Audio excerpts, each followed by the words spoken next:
What we do, we developed algorithms that understand text. In the same way that we human beings, when we read synopsis and reviews, we understand text. So, which means we index meaning. So if you take, for example, the movie Little Miss Sunshine. So one of the storyline of Little Miss Sunshine, if you remember it, is about a race against time. They're trying to get on time to the contest. It's a dysfunctional family, and nothing goes right? Now, if you read the synopsis, you may not find those expressions explicitly inside the synopsis. Race against time, or nothing goes right, or dysfunctional family, which means our technology has a way to understand inside the text that there is enough evidence in various expressions that this title is about dysfunctional family. Collectively, we are using techniques known as machine learning and NLP, natural language processing. So this is collectively coming from techniques from AI, artificial intelligence. So those are the techniques that we are using to generate between 30 to 60 attributes per title. We do it actually for, inside the EPG we have two types of titles. We have what we call the fiction and non-fiction. So non-fiction are sports, news, cooking shows, travel shows, and so on. We also have a shallower semantics for cooking shows and travel shows and news and sports, which is not as deep as in fiction, because by nature non-fictions do not have such a depth of attributes. So our technology is able to process both fictional and non-fictional title, which means we process the entire catalog of the EPG, as well as obviously the VOD. We have a few big projects under implementation, but for the one project that I'm allowed to share metrics, obviously not all operators are happy to share measurements of success, but one particular operator allows us to say that in the first 6 months that they implemented Jinni into the service, they already saw an increase, immediate increase of 20% on the VOD consumption. So I think the customer was extremely pleased with such increase.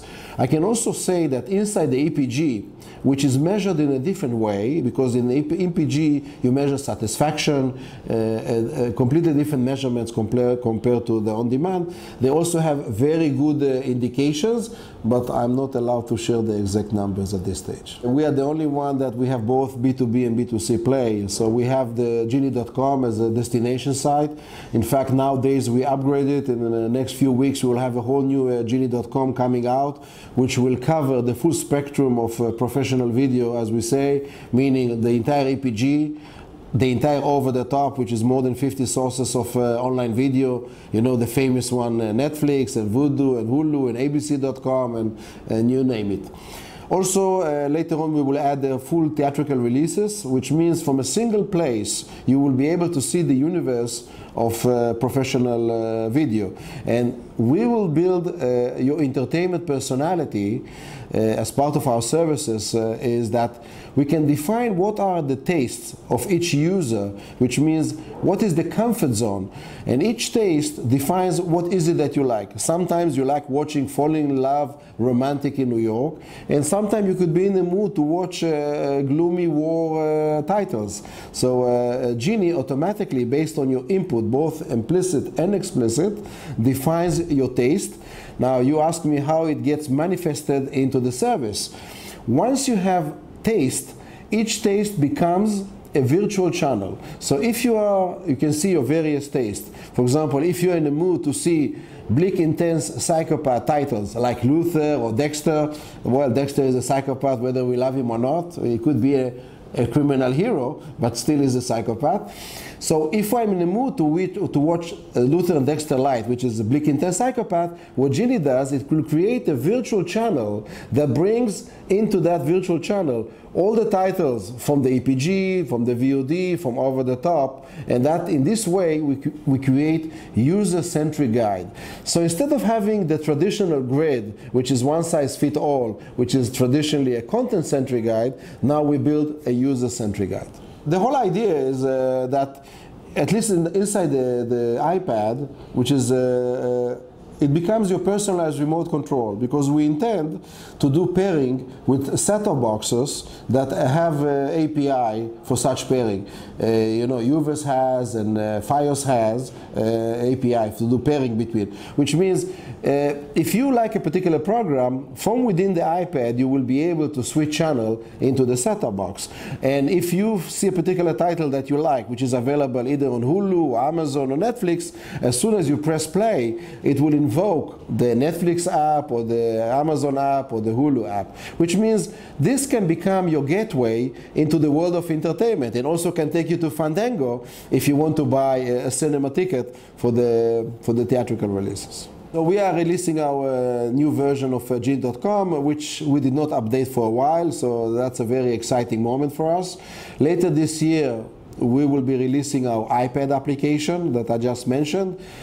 A few months later, after we release the iPad application, we will include into the iPad application our NLU, Natural Language Understanding, which is a verticalized Siri-like feature, which means you will be able to speak your mobile app in the same way that you speak to your friends. You could say, I'm looking for, on Netflix, romantic movie without nudity, or I really enjoy romantic movies in New York, but I had enough of Woody Allen. So definitely those kind of expressions we will be able to handle. So that's really the roadmap.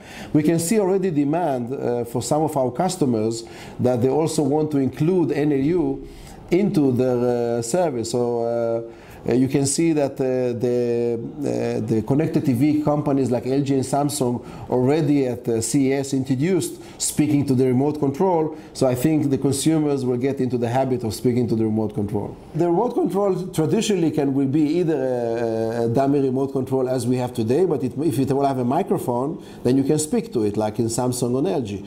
But I think over time we can expect most people to adapt their mobile device to become the remote control.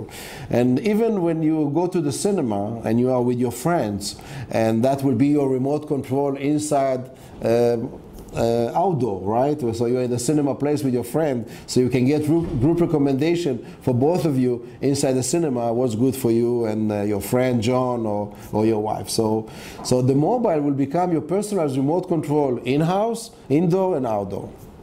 So we started the company in early 2007, like most startup in a garage mode. I was initially funding the company.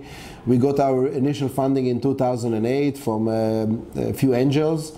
Subsequently, as part of that round, we had the DFJ Tel Aviv, DFJ as part of the DFJ network, invested in Jinni. So our A round was $2.5 million. And 2 years ago, we had the B round for $5 million from LG Electronics, Belgacom TV, as well as DFJ Tel Aviv again. So in total, we raised $7.5 million.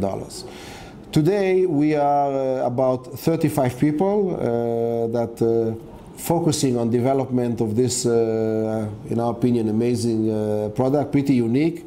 We could not see anything in the industry like that. And most of our effort today is around the B2B, so we power the guide or user-centric guides for our customers. But slowly, we will start to introduce our B2C products, and we will see how that goes. But it's interesting that most of our business on the B2B comes from the B2C. Executives playing with Jinni.com, and they get ideas as how next generation guide should look like. And maybe the most interesting story I have, that one of our customers, one of our bigger customers, one of the executives came home one day and he saw his mom playing with a very colorful screen, which happened to be Jinni.com. And she gave him a tour, and she told him, this is the future of entertainment discovery.